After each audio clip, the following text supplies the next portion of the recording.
the disabled person in that household that you're alienating. It's the whole household. Otherwise, who goes with me? I don't turn up like Billy No Mates to events. I want people with me, but if I can't go, then actually that's not where my gang, my group, my family choose to go. So it's really worth thinking about the kind of economic argument for including disabled people too, as well as the legal one, and most importantly for me, the moral argument, as well as the argument that marketing's about actually making an impact, people getting people there. Technical stuff. Oh, it's back. Excellent.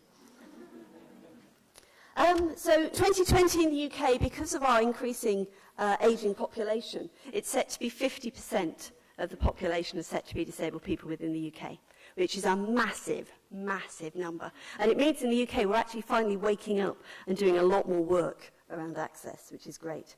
Spending power of about 80 billion, which is huge. So, every bit of information, is it for me?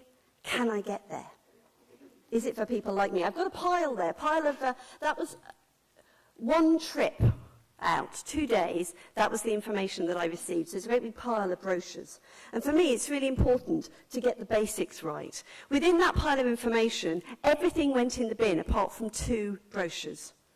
2 brochures met my fairly basic criteria of being big enough for me to read in the bath, not too complicated for me to unfold and fold back up again, and having phone numbers, emails as well as phone numbers. But out of all of that material, I only kept 2.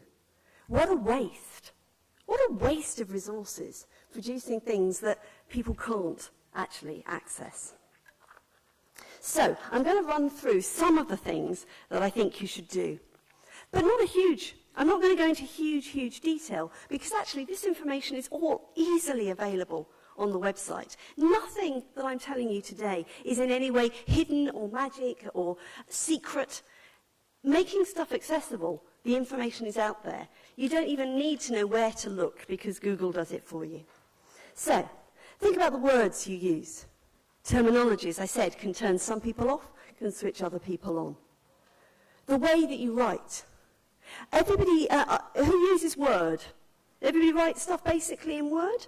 Do people know that within Word you can actually very easily assess the language level of what you write?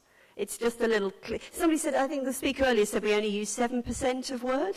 Well, there's a bit there where you actually just check the language level of what you're writing. It does it automatically, and we should be aiming for, I think, anything below 8 is fine.